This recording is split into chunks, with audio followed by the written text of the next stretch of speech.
Assalomu alaykum. Hurmatli aziz qarindoshlar, hammalaringizga shu joy vaqt xayrli bo'lsin. Mening ismim Tug'luq Hamid. Shvetsiyaning poytaxti Stokgolmda yashayman. Bugun yakshanbalik dam olish kuni bo'lg'achqa, bu yerga sal vaqtliroq chiqdim. A tarafda Afg'onistonlik qarindoshlarmi o'zlarininki davlatida bo'layotgan narsalarga qarshi nimalarni yashaydigan puxtalarni qutildirish uchun o'zlarininki narsani qo'yibdi. Menmi bu yerda shu shundaylik bugun ham dam olish kuni bo'lgandan keyin shu vaqt o'lamay tinch shaklda qilib biz vaqtni ko'chib ketishni plan qildim. Shuningga qarindoshlarningki hammasiniki ota-onasiga ega chiqishi yana bir qitimliq shu yolg'iz kichik bo'lamdi yoki o'pshi bo'lamdi. Shu Yevropa g'arb elleridagi parlament oldida ota-onalarning izberigini qilish namoyishni ko'tarib vatandagi zulm yana kuchayotdi qarindoshlar. Xitoy hargiz irqiy qirg'inchilikni to'xtatib qolgani yo'q. Shuningga ozroq biz ota-onalarimizni dastak qilish, urug'-tuqqanlarimiz qilish uchun g'arb ellarininki yana bir qitim vatanimizga istash qilishni qo'lga keltirib vatandagi qarindoshlarimizniki azroq bo'lsinmi, nafas elish uchun bo'lsinmi, deb bunaqa nima qilish uchun bo'lsinmi, tirishaylik qarindoshlar. Meningki dadam Hamid Abdurahmon 1954-yili 5-yanvar 20 kuni G'ulji shahrida tug'ilgan. Ila oblastlik telegraf idorasidan dam olishga chiqqan. Meningki opam Sadat Bovdin bo'lsa 1956-yili 8-yanvar 21 kuni tug'ilgan bo'lib, ilm mehmonxonasiniki qatnash ishadan dam olishga chiqqan. Bular 2017-yili 1-yanvar 27 kuni sahar soat 9 atrofida Ila oblastlik bexatarlik saqlash tarmoqlaridan tutib ochib ketilib, Bo'zdagi turmada qonunsiz 2 yil tarbiyalashda bo'lgan. Undan keyin bularni 2019 iqalatda sud etib, bularni 5 yil kesgan keyin yana markazdan, ya'ni Beyjingninki Xitoy hukumatiniki poytaxti Beyjingdan buyruq tushdi deb 18 yillik og'zaki yupan deb kesib o'tgan. Bular hozir dadam Ila oblastninki Kunas noyisdagi turmada jazo muddatini o'tayotdi. Opam diviziyaninki, ya'ni Bayandaydagi turmada jazo muddatini o'tayotdi.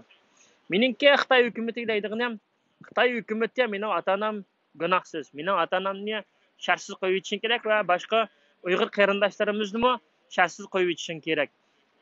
Bizningki vatanniki irqiy qirg'inchilikni darhol to'xtatish kerak va vatanimizdan chiqib ketish kerak. Qarindoshlar, 4 kunlik dunyo o'lib ketamiz. Odam deganga har xil o'limni Xudoyim berdi. Sharaf bilan o'ldiganlar va nomus bilan o'ldiganlar va qarindoshlar. Agar biz ota-onalarimiz turmaning ichida ya qarindoshlarimiz, tuqqanlarimiz turmaning ichida o'lib ketsa, biz nomus bilan o'lib ketgan bo'lamiz qarindoshlar. Unda jim turib olmaylik. Menmo beshida o'zimning sabablarini degan keyin uyg'onib, keyin mana shundaq mushu holatgacha keldim. Hatto men qarindoshlarni bir narsa bilsin deb, hatto ba'zi narsalarni ekranga chiqib to'liq dedim. Meningki bu yerda birsidan qo'rqinchilikim yoki birsidan bir ilinib qolgan yerim yo'q. Men degandagidek xatolik bo'lsa, men o'zim yana o'zimningki Facebook sahifamda, YouTube'da naq maydon ichib mushu nimalarni agar kanda mushu meningkidan qilgan ishlarimdan va yoki boshqa ishlardan bir xatolik yoki bir nima sodir bo'lsa, men chiqib uningki o'disidan chiqa olmayman. Lekin men qarindoshlarga davomli deydiganim, tavsiya qildiganim, ota-onanglarga ega chiqinglar, aka-sing'illaringlarga ega chiqinglar. Xalqaro jinoiy ishlar sudiga material beringlar. Amerikaninki hukumati aniqlab topadi, Xitoyninki ato'gan hamini parchalansa, uydagilaringlarninki har bir turmadagi jig'izari har bir qattiq yerda qo'pib osh yalang'och turg'ini bekor ketmasin qarindoshlar. Bizningki har qaysi da'vogarlarimizningini ko'ryapsizlar mana. U yer sotashdiq, bu yer sotashdiq deb, o'yliq arxiv ambiri, bu arxiv ambiri deb opirib hamma narsani yig'ib olib Angliyadagi sotqa berib, buning ya bir xalqarалық nima qarlash nimasi bo'lmasa, hech qanday bir kuchi bo'lmasa, uningki uni faqat o'sha siyosatchilarning ichidagi ba'zilar nima uchun shunday qiladi, men bilmayman. Lekin budinkini, o'sha haqiqiysini o'sha xalqaro jinoiy ishlar sudga berish kerak. Buni Shvetsiyadan qancha odam, Norvegiyadan qancha odam, Gollandiyadan qancha odam hammani tizimlab, grajdanligi bormi, grajdanligi yo'qmi deb turib, shu davlat ICCga tavarmi yoki tavar emasmi deb turib, buni sistemlashgan qilib ishlab, buni shu material to'plab kelinglar, dokumentlarni qayta ratlab kelinglar degan shu xalqaro sudlar qilish kerak. Buni unda qimmatida qarindoshlar. Menmi chiqib so'zlab tortma. O'z gunohinglar o'zinglarga. Men faqat deb qo'yish, meningki majburiyatim bor deb qarab deb kelyapman. Qara ishlarni endi o'zinglar bilasizlar.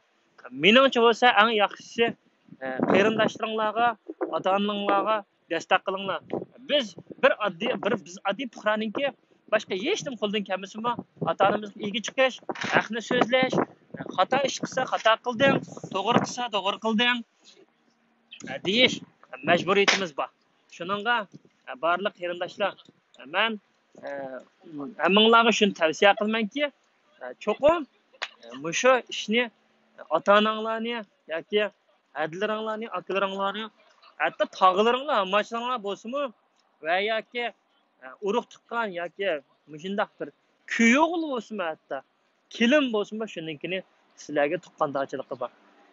Sizlar bu ishni qilib chiqishinglar kerak. Unda bo'lsa qarindoshlarga omonat hamsa menmi biza turib undan keyin ma'nosini yig'ishtirib tushay, chunki bugun yana azroq qiladigan ishim bor. Berib bayroq qiladigan ishim bor. Atatdigarak uy berib o'zimning shaxsiy o'zimning ishlari bor. Atatdiganda 11da ishlaydi ekanman. Shunga atdigarak turib, an yostiq qo'ygan narsam bor, u chiqdi. Undan keyin yana bir bayroqlarni ratlaydigan ishlarim bor, qiladigan ishlarim xili bor. Shuningga men qisqachalam guvohligimni berib ketmoqchi. Qarindoshlar, Xudoyimga omonat etsin.